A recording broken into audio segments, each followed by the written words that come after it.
오늘 말씀 제목은 주와 같이 길 가는 것인데요. 실은 주와 같이 길 가는 인생 얼마나 즐거운 일인가 라고 제목을 정한 것입니다.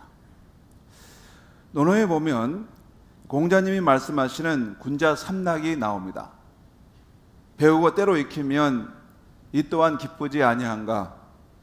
벗이 있어 먼 곳으로부터 찾아오면 이 또한 기쁘지 아니한가. 남이 나를 알아주지 않더라도 원망하지 않는다면 군자이지 아니하겠는가. 이 세 가지는 모두 즐거운 것이지만 특별히 유교의 이상적 인간상인 군자가 누리는 고상한 즐거움입니다. 여기 보면 벗이 있어 먼 곳으로부터 찾아오면 이라는 말은 그냥 일반적인 벗이 아니라 높은 이상과 뜻과 대의를 품고 살아가는 그런 멋진 친구가 있는데, 비록 가난하고 청빈하지만 참 높은 뜻을 가진 뜻을 통할 수 있는 친구가 있다는 것입니다. 그 친구가 때가 돼서 내가 사는 거처에 찾아왔는데 나도 청빈하기 때문에 줄 것은 없어요. 그런데 서로 그 높은 기상과 뜻이 서로 통하기 때문에 그 만날 때 그 기쁨이 넘친다는 것입니다. 제가 이것을 기독교적인 관점에서 그리스도인이 누리는 고상한 즐거움이 있다면 무엇일까 한번 생각해 봤습니다. 여러분도 이 시간 한번 생각해 보셨으면 합니다. 그리스도인이 누리는 고상한 즐거움, 내밀한 기쁨은 무엇일까입니다. 제가 생각하기에는 한량없는 은혜로 용서받은 그런 기쁨이고, 하나님의 자녀됨의 기쁨이고, 기도 응답의 기쁨이고, 성령의 충만함을 받는 기쁨이고, 형제 사랑의 기쁨이고, 영혼을 구원하는 기쁨이고, 하나님의 세계 경영에 동참하는 기쁨이고, 천국 소망을 바라보고 사는 기쁨이라는 것입니다. 그런 것이 기쁨이겠다. 이 하나하나 주제도 중요한 주제라고 할 수 있습니다. 그러면서 그 중에 우리 기독교인들이 누리는 가장 큰 즐거움이 있다면 날마다 주 예수님과 동행하는 기쁨이겠다라고 여겨졌습니다. 그래서 오늘은 새해를 주 예수님과 동행하는 기쁨으로 살기를 바라는 마음으로 말씀을 준비했습니다.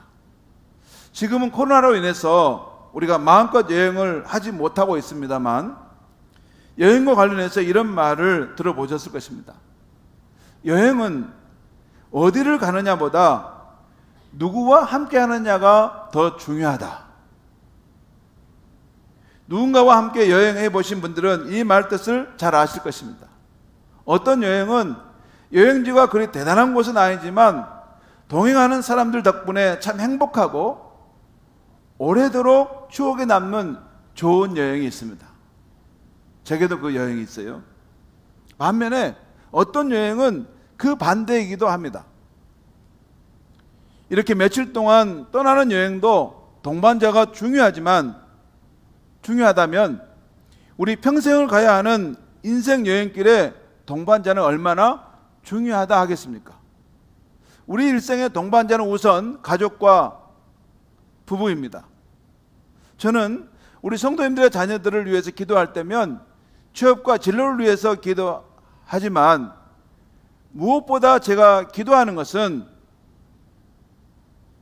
인생길에 좋은 사람을 만나는 축복을 달라고 기도를 합니다. 이와 동시에 우리 자녀들 역시 미래에 만날 그 누군가의 좋은 사람이 되게 해달라고 기도합니다. 내 자녀가 좋은 사람을 만나도록 기도하면서 내 자녀는 다른 사람을 위해서 좋은 사람이 되는 것을 생각하지 않는다. 그러면 안 되죠. 또 누군가의 좋은 사람으로 이렇게 만날 수 있도록 하나님이 그의 성품을 다듬어 주시고 신뢰를 갖추는 사람으로 성장하도록 또한 우리가 기도를 해야 되는 것입니다. 평생의 동반자인 배우자의 만남이 잘못되면 그 인생이 행복하기 어렵습니다. 자녀도 마찬가지입니다.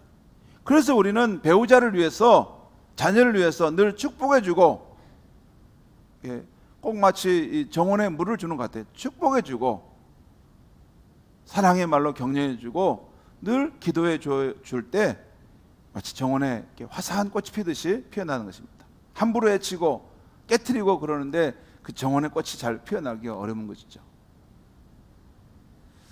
물론 현재 결혼 생활이 힘들고 어려우신 분들도 있을 것입니다. 그러나 내 가정을 향한 하나님의 뜻과 나의 사명을 온전히 깨닫게 되면 행복한 가정을 다시 회복할 수가 있습니다.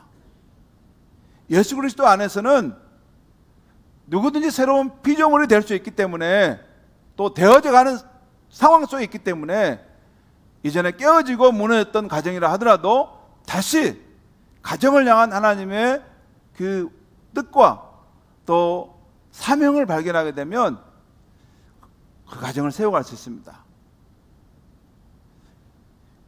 특별히 그 가정에 나 혼자 있는 게 아니에요. 예수님께서 그 가정에 주로서 계시고 가정을 회복하시고자 하시는 뜻을 예수님부터 간절히 갖고 있습니다. 내가 그 예수님을 발견하고 순종할 수 있으면 그 가정 안에서 천국을 회복해 가시는 하나님의 역사를 경험할 수 있습니다. 그게 기독교의 복음의 능력인 것입니다. 자, 우리 일생의 동반자 누구냐 하는 것이 첫 번째로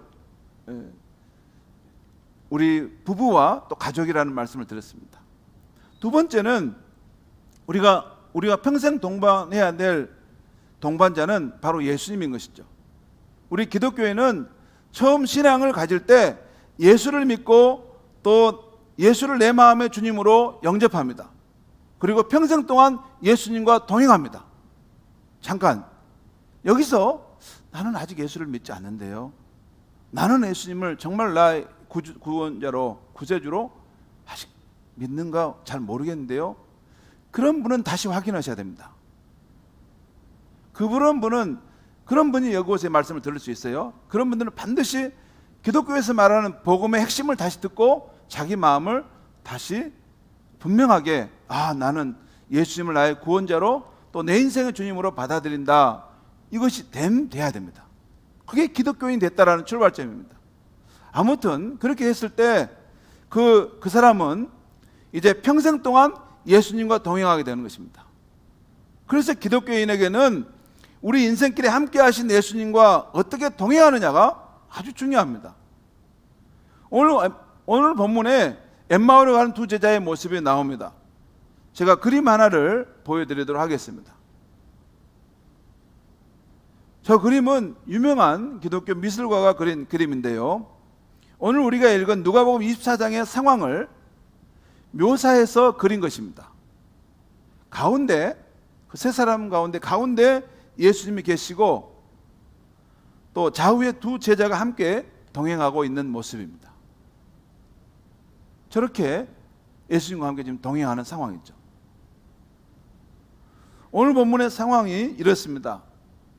자신들이 크게 기대하고 따랐던 예수님께서 십자가 형틀에 달려 허무하게 죽게 되자 이 두 제자는 이제 다 끝났구나, 십자가에 달려 죽으시고 장사되었으니까 이제 무슨 희망이 있겠는가, 사람이 죽으면 다 끝나는 거 아닌가, 그 전에 병자들을 고치시고 기적을 행하신 예수님이라 할지라도 죽어 무덤에 장사됐는데 무슨 일을 할 수 있단 말인가. 그래서 크게 낙심했던 것 같습니다. 그래서 자기 집으로 낙향하듯이 돌아가고 있는 상황이었습니다. 근데 그 두 제자에게 부활하신 예수님께서 나타나신 것입니다. 더 놀라운 것은 제자들이 예수님을 못 알아본 상황이었어요. 오늘 말씀 보겠습니다. 15절 16절 말씀 보는데요, 같이 한번 읽겠습니다. 시작. 그들이 서로 이야기하며 문의할 때에 예수께서 가까이 이르러 그들과 동행하시나.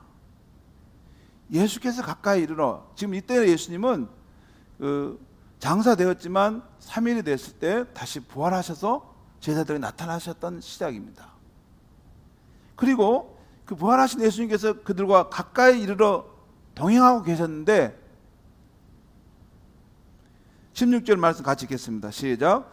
그들의 눈이 가려져서 그인 줄 알지 못하거늘. 분명히 부활하신 예수님이 그들과 동행하고 있었지만 그들은 알아보지 못했습니다. 저는 이 성경의 기록을 보고 우리가 이럴 수가 있구나. 주님이 가까이 와 계시지만 알아보지 못할 수가 있구나. 그것을 제가 이 말씀 속에서 느꼈어요. 가까이 와서 함께 계시지만 알아보지 못하는 거예요. 오늘 예수님께서 그들에게 너희가 길 가면서 무슨 얘기를 주고받느냐라고 물으셨습니다. 그런데 그때 그들은 마치 처음 보는 사람에게 이야기하듯이 오늘 본문 18절 이하에서 그간에 있었던 일을 예수님께 상세하게 이야기하는 거예요. 그 당사자에게 그 이야기를 지금 하고 있는 거예요. 성도 여러분, 왜 제자들은 부활하신 예수님을 알아보지 못했을까요? 오늘 보면 16절에 보면 그들의 눈이 가리워져서 알아보지 못했다라고 말씀하고 있어요. 그러면 그들의 눈은 왜 가려졌을까요? 그들의 마음이 왜 가려졌을까요?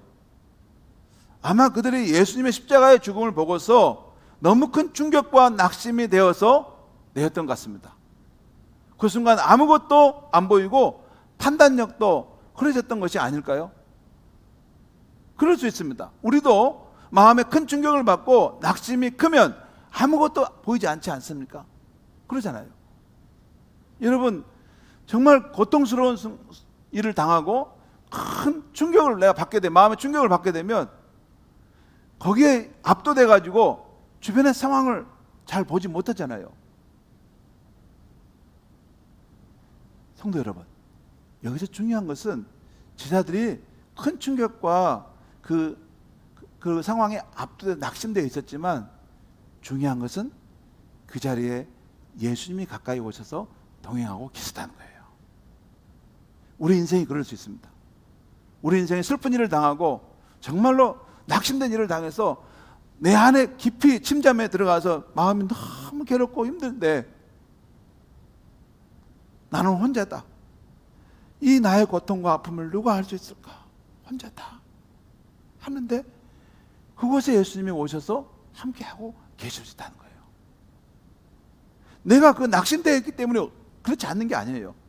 내 주관은 내 주관이고 객관적으로 예수님이 그곳에 오셔서 우리와 함께 하실 수 있다는 것입니다.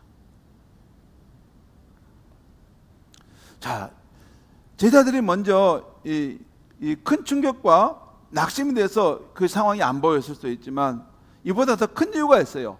그것은 제자들이 믿지 못한 것 때문입니다. 이 두 제자도 예수님을 따르는 제자였기 때문에 수시로 예수님으로부터 부활에 대한 말씀을 들었을 것입니다. 내가 이제 예루살렘에 올라가서 사람들의 죄를 대신해 십자가에 죽겠지만 3일이 되면 다시 부활해서 너희들을 만나게 될 것이다. 이걸 여러 번 말씀하셨어요. 복음서에 보면. 그런데 정작 예수님이 살아나신 것을 믿지 않은 것입니다. 설마 십자가에 죽으시고 장사되신 예수님께서 살아나셔서 내가 가는 그 길에 동행하시겠는가? 꿈에도 믿지 않았던 것입니다.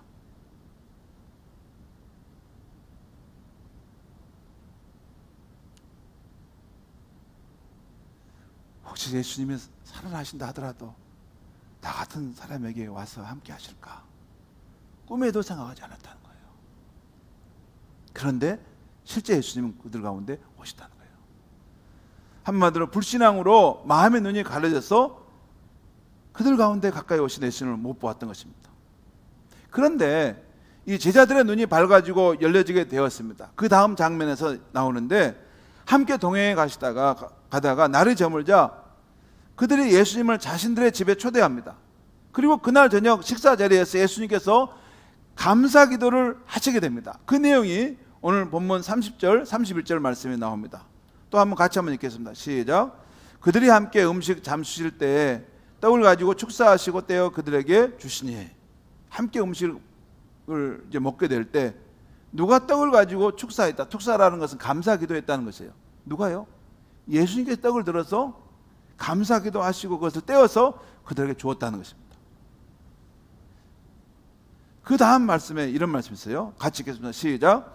그들의 눈이 밝아져 그인 줄 알아보더니 그 예수는 그들에게 보이지 아니하시는지라. 그 순간 두 사람은 서로를 바라보면서 또 이렇게 말했습니다. 오늘 보면 또 32절 말씀 보겠습니다. 32절 같이 한번 읽겠습니다. 시작. 그들이 서로 말하되 길에서 우리에게 말씀하시고 우리에게 성경을 풀어주실 때에 우리 속에서 마음이 뜨겁지 아니하더냐 하고. 여기서도 그들이 서로 말하는데 그분이 그래서 우리에게 말씀하시고 또 성경을 풀어주실 때 우리의 마음속이 뜨겁지 않았더냐. 오늘 이 말씀 좀 때 다시 각주를 보면 불타지 않았더냐 하는 표현이 나와요. 불타지 않았더냐. 그러니까 예수님께서 예수님 십자가에 죽으시고 다시 사는 이런 것에 대해서 성경을 들어서 이야기할 때 그들의 마음이 뜨거워졌다는 거예요. 성도 여러분, 신앙생활 하면서 이런 경험해 보셨습니까? 예배 때 말씀을 듣다가 마음이 뜨거워지는 것입니다. 갑자기 어떤 말씀이 나의 영혼을 뜨겁게 사로잡고 떠나지 않는 것입니다.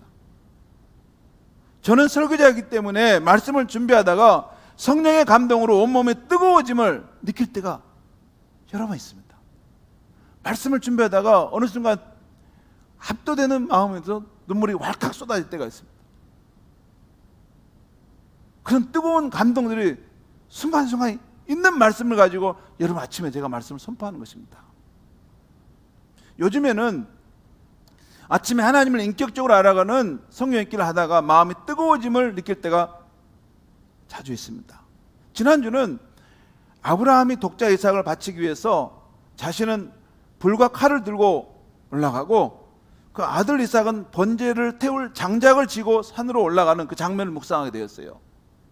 그런데 아들 이삭이 아버지에게 다정하게 묻습니다. 아버지, 내 아들아, 불과 장작은 우리에게 있는데 번제에 쓸 어린 양은 어디에 있습니까? 그러잖아요. 지금 아버지가 우리가 하나님께 지금 번제 제사를 드리러 이 산에 올라가자 하는데 아버지는 불과 칼을 들고 있고 자기는 장작을 메고 올라가는데 어린 양이 어디냐는 거예요. 그 어린 양이 누굽니까? 하나님께서 그 독자 이삭을 너는 바칠 수 있냐라고 지금 시험하는 상황 아니에요. 근데 그 아브라함이 차마 그 아들에게 너가 바로 제물이다 이 말씀을 못 하는 거예요. 그렇게 사랑하는 그 아들 아닙니까? 늙음하게 낳은 그렇게 사랑하는 독자 아닙니까? 그런데 그때 아브라함이 믿음을 가지고 소망의 말을 합니다. 내 아들아, 번제에 쓸 어린 양은 하나님이 자신을 위해서 친히 준비하실 것이다. 그 절대절망의 상황에서도 소망에 대한 이야기를 하는 거예요. 하나님은 뭔가를 준비하실 거야. 저는 그 순간 사랑하는 독자를 믿음으로 바치려 한 그 아버지 아브라함의 마음을, 또한 우리를 위해 그 독생자 예수님을 믿음으로 독생자 예수님을 희생하셨던 아버지 하나님의 마음을 동시에 교차적으로 느끼게 되었어요. 아브라함의 마음과 하나님 아버지의 마음. 그리고 하나님도 우리의 아버지시고 저도 한 가정의 아버지이기 때문에 그분이 저의 마음도 아시겠다는 깨달음이 와서 깊은 감동이 되었습니다. 그렇지 않습니까? 하나님도 아버지세요. 저와 여러분도 여러분 가장이고 한 가정의 아버지 않습니까? 여러분 아버지는 통하는 데가 있어요. 아버지의 마음은 통하는 거 있어요. 자식이 잘 되기를 바라고 자식을 사랑하는 그 마음은 아버지에게는 누구나 있어요. 그런데 하나님이 그 마음을 아버지로 똑같이 나하고 가지고 계시겠다 생각하니까 인생에 내 여러 가지 문제가 있지만 마음이 평안해진 거예요. 내 아버지인 하나님께서 내 인생의 문제를 이렇게 풀어주시겠구나, 도와주시겠구나.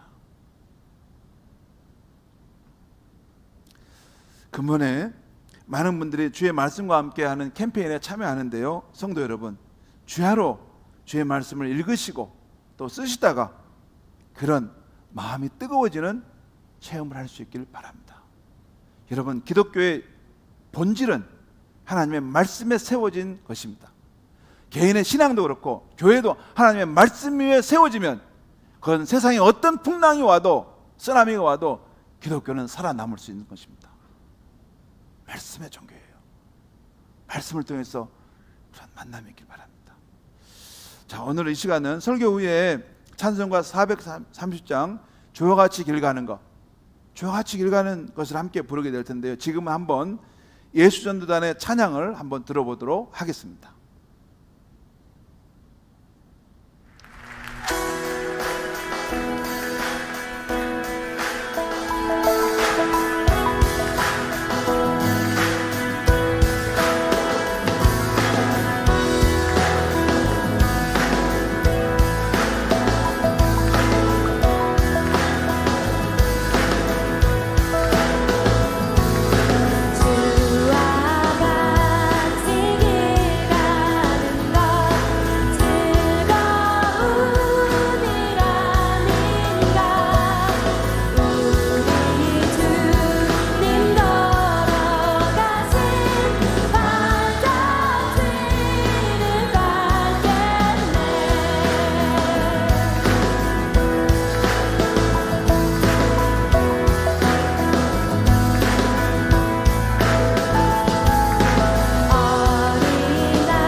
여러분, 주와 함께 길 가는 것이 저렇게 즐거운 것입니다.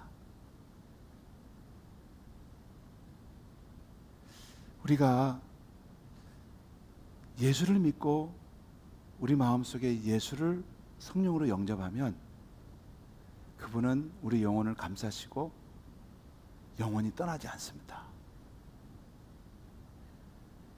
우리가 기쁠 때나 슬플 때나 건강할 때나 아플 때나 인생의 평지나 깊은 골짜기를 갈 때, 또 이 사망의 음침한 골짜기를 지나갈 때도, 아니 죽음을 넘어 천국에 갈 때까지 내 영혼을 감싸시는 그 예수님은 떠나지 않습니다. 영원토록 우리와 함께 하세요. 그것이 예수를 믿고 그를 구원자로 받아들이고 내 안에 모신 사람의 영혼의 상태입니다. 그렇기 때문에 여러분, 기독교인들은 이 사자굴에 들어가도 십자가에 못 박히는 죽음의 위험을 받을 때에도 죽음을 이기시고 다시 사신 그분의 영이 우리를 감싸고 있기 때문에 순교하더라도 부인하지 않는 것입니다. 그것이 기독교의 생명력입니다. 여러분, 눈에 보이는 것만 있는 게 아닙니다. 바람이 우리 눈에 보이지 않지만 우리의 삶을 감돌듯이, 전기가 눈에 보이지 않지만 우리의 삶에 능력을 공급하듯이, 예수를 믿을 때 예수님의 그 영인 성령님은 우리의 영혼을 감싸시고 우리와 영원토록 함께합니다. 우리가 천국에 가서도 그 예수님과 우리가 분리되는 게 아니에요. 그 예수님은 우리 안에서 성령으로 계속 함께 하십니다. 그래서 우리가 주와 함께 영원히 함께하니 기쁨으로 나아간다는 것이, 그것이 크리스천의 생명의 비밀인 것입니다. 오늘 이 찬송가 거기 4절에 보면 이런 가사가 나와요. 예선지자 에녹같이 우리들도 천국에 들려 올라갈 때까지 주와 같이 걷겠네. 한 걸음 한 걸음 주 예수와 함께 날마다 날마다 우리 걸어가리. 한 걸음 한 걸음 영어 찬송가에 보면 스텝 바이 스텝, 스텝 바이 스텝, 예수님과 한 발 한 발 맞춰서 가. 우리 성가대가 그 말했어요. 오늘 찬양은 예수님과 함께 왈츠를 춘다는 거죠. 예수님과 함께 스텝 바이 스텝 가는 거예요. 한 걸음 한 걸음. 여기 보면 이 에녹이라는 사람이 나왔어요. 이 사람은 창세기 5장에 보면 아담의 족보 중에 나오는 사람인데요.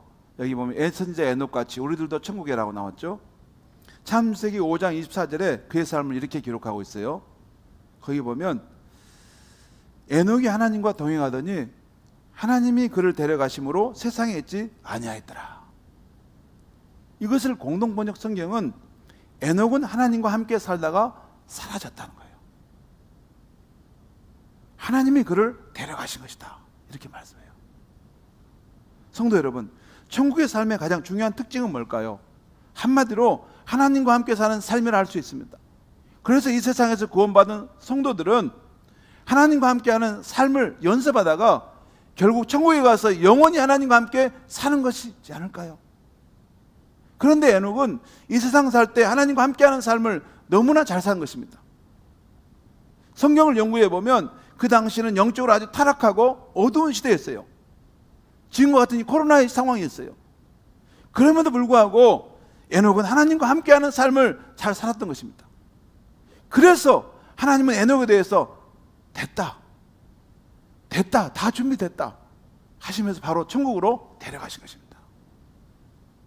신약성경 히브리서 11장 5절은 에녹에 대한 말씀을 이렇게 말합니다. 믿음으로 에녹은 죽음을 보지 않고 옮겨졌으니 하나님이 그를 옮기심으로 다시 보이지 아니하였느니라. 그가 옮겨지기 전에 하나님을 기쁘시게 하는 자라는 하는 증거를 받았느니라. 곧 에녹이 하나님과 동행하기를 너무나 잘했는데 그것이 하나님을 기쁘시게 하는 것이었다는 거예요. 여러분, 기독교는 무슨 일을 하는 게 아닙니다. 무슨 일을 잘하는 것만이 아니에요. 가장 중요한 중심축은 하나님과 함께 하는 그 삶입니다. 잘 사는 거예요. 우리 기독교는 모든 것은 하나님과 함께하는 삶의 여파이고 작은 파문에 불과할 뿐입니다. 하나님이 움직임이 없는데 내가 움직이니까 항상 문제를 발생하는 것입니다. 하나님이 그 안에 계시고 살아계시고 하나님과 함께 역사하는 사람은 작은 일을 해도 가장 크게 나타나는 것입니다. 자, 그러면 우리의 현실에 살면서 주 예수님과 함께하는 삶은 어떻게 가능할 수 있을까요? 몇 가지만 말씀드리면, 가장 중요한 것은 우리의 삶은 사도행전 17장 28절 말씀대로 하나님 안에서 살고 움직이고 존재한다는 것 사실을 믿음으로 인정하는 것입니다. 또한 예수님을 구주로 믿는 우리 크리스찬 안에는 예수님께서 이미 성령으로 와 계시다는 사실을 믿음으로 인정하는 것입니다. 그것은 저의 이야기가 아니에요. 성경이 하나님의 말씀이 약속한 것입니다. 우리 인생은 하나님 안에서 살고 있고 움직이고 있고 존재하는 것을 분명히 말씀하고 있어요. 또 예수를 믿는 저와 여러분의 삶에 예수께서 성령으로 들어와서 역사하시고 우리의 삶을 인도해 가신다고 말씀하고 계세요. 그 진리를 인정하고 살아가기 시작하면 믿음의 세계가 열리기 시작합니다. 새로운 삶의 세계가 열리기 시작해요. 우리의 삶이 죽어있는 삶이 아니라 생명으로 충만한 삶으로 펼쳐지기 시작하는 것입니다. 살아계신 그분이 나와 함께 하시고 움직이는 삶으로 내가 나아가고 있는 것입니다. 이것이 중요해요. 이 진리를 믿음으로 바라보고 나아갈 때 이제부터 그런 생명력 넘치는 삶이 시작되는 것입니다. 그리고 예수님과 함께하는 훈련을 시작하는 것인데, 아침에 눈을 뜨면 맨 먼저 눈뜨기 기도를 하는 것입니다. 주님, 간밤에도 지켜주시고 제게 새날을 주셔서 감사합니다. 오늘도 주님과 함께 살게 하시고 축복해 주셔서, 또한 새벽 기도와 아침 말씀 묵상을 통해서 주님을 만날 수 있는 것입니다. 그리고 식사 기도할 때도 형식적으로 하지 않고 주 예수님을 생각하는 기도를 하는 것입니다. 주님, 이 양식을 주신 것처럼 우리에게 생명의 양식인 당신 자신을 더 나타내 주시옵소서. 그리고 이 쌀을 농사지은 손길을 축복하시고 이 반찬을 만든 손을 축복하셔서 하면 분명 반찬이 날로 날로 더 좋아질 것입니다. 그리고 일터와 생활 속에서도 주 예수님을 생각하며 일하고 활동하는 것입니다. 직장생활 쉽게 하는 비결이 있습니다. 상관의 말을 예수님처럼 듣고 받으면 됩니다. 상관이 무슨 말을 하면 예, 알겠습니다. 감사합니다, 예수님. 근데 예수님이란 말을 하면 안 됩니다. 속으로 생각해 보세요. 예수님이 하신 말이라고 생각하면 우리가 못 지킬 거 어디 있겠습니까? 가끔 상관이 듣기 싫은 소리를 하면, 그러면 예수님이 나를 고치시려고 말씀하시는구나, 그렇게 받아들이면 좋은 말이 됩니다. 또 가끔 말씀 잘 안 듣는 부하 직원이 있을 때는 그때도 예수님을 생각하시면 되는데요, 예수님이 나를 훈련시키려고 힘든 가룟 유다 한 분을 보내주셨구나, 이렇게 생각하면 됩니다. 그리고 너무 힘들 때도 있습니다. 정말 직장을 때려치우고 싶을 때가 있을 때, 그때는 이렇게 예수님을 생각하는 것입니다. 그래도 예수님은 신문당하고 뺨을 맞고 십자가에 못 박히지 않으셨는가? 나는 적어도 고문은 안 당하고 있지 않는가? 나는 십자가를 진 것은 아니지 않는가? 이렇게 모든 일에서 예수님을 보고 예수님을 생각하는 것입니다. 이것이 바로 예수님과 함께하는 삶인 것입니다. 예수님과 함께 왈츠를 추는 것 같아요. 예수님과 손을 잡고 왈츠를 추는데 예수님 강하게 당기면 강하게 움직이는 것입니다. 부드럽게 내려 누르면 가만히 있는 것입니다. 예수님과 함께 춤이 없이 자기 마음대로 움직이니까 문제를 일어나는 것이죠. 사랑하는 성도 여러분, 양인년 새해가 희망차게 밝아왔습니다. 물론 아직도 코로나의 끝은 보이지 않고 우리에게 들려오는 세상의 소식은 많이 우울합니다. 그럼에도 불구하고 이 새해 즐거움을 잃지 않고 사는 길이 어디에 있습니까? 어디에 있을까요? 날마다 생명의 말씀과 기도를 통해 하나님과 함께 살아가는 그 삶 속에 있는 줄 믿습니다. 또 모든 상황에서 성령의 인도를 받아 주 예수님과 함께 걸어가는 그 길인 줄 믿습니다. 여러분, 다른데 기쁨이 없습니다. 여러분, 다른데 즐거움이 있는 게 아닙니다. 기독교의 즐거움과 기쁨의 본체는 기쁨의 근원이신 하나님과 함께 살아가는 삶 속에 있는 것이에요. 우리의 구원자이신 예수님과 함께 한 걸음 한 걸음 스텝 바이 스텝 걸어가는 삶 속에 있는 것입니다. 그게 기독교의 기쁨의 99%에 해당합니다. 나머지 1%는 그 이외에 여가적인 몇 가지 있을 수 있습니다. 가장 중요한 본체를 놓쳐버리고 어디서 기쁨을 얻을 수 있겠습니까? 여러분, 새해를 하나님과 함께 이 말씀과 기도 속에서 함께 살아가시기 바랍니다. 그리고 새해를 구원자인 주님과 함께 동행할 수 있기를 바랍니다. 여러분, 근본 우리 총회 주제가 복음으로 교회를 새롭게 세상을 이롭게입니다. 기독교에서 말하는 복음이 무엇입니까? 다른 거 아닙니다. 지금도 살아계신 예수 그리스도께서 우리와 함께 하신다는 것입니다. 그리고 기독교 신앙이란 날마다 우리 주 예수님과 함께 살아가는 삶의 여행길인 것입니다. 그 길은 불안과 염려로 가득 찬 세상 한복판에서도 모든 짐을 그분께 내려놓고 즐거움을 누리며 기쁨을 누리며 살아가는 것입니다. 우리 앞서간 모든 위대한 믿음의 선진들, 아브라함, 요셉, 다윗, 룻, 다니엘, 사도 바울, 그분들이 다 그렇게 살다 갔습니다. 사랑하는 성도 여러분, 새해를 주님의 손 꼭 잡고 동행할 수 있기를 바랍니다. 주님과 함께 하시는 즐거움을 잘 유지하시고 누리시고 또 이웃에게 이 좋으신 주님을 전하는 저와 여러분의 삶이 되기를 바랍니다. 기도하겠습니다. 하나님 아버지, 오늘 하나님께서 우리에게 말씀하신 복음의 진리를 전했습니다. 하나님, 기독교의 기쁨, 기독교의 즐거움이 어디 있습니까? 정말 주와 함께 길 가는 것, 또 하나님과 함께 살아가는 그 삶의 자리에 세상이 줄 수 없는 기쁨과 만족과 소망과 사랑과 능력이 충만한 줄 믿습니다. 하나님의 생명, 구원자의 예수님의 능력이 나타나는 줄 믿습니다. 생명의 말씀 속에서 하나님과 함께 깊은 교제의 삶을 누리게 하여 주시옵소서. 구원자이신 예수님과 성령 안에서 늘 만나고 기도함으로 동행하는 삶을 살게 하여 주시옵소서. 주님이 주시는 그 즐거움을 우리 마음에 간직하고 누리고 또한 그 사랑을, 그 꿈을 모르는 사람들에게 우리가 아는 이 소망의 이유를 전할 수 있는 크리스찬의 삶이 되게 하여 주시옵소서. 예수님의 이름으로 기도하옵나이다.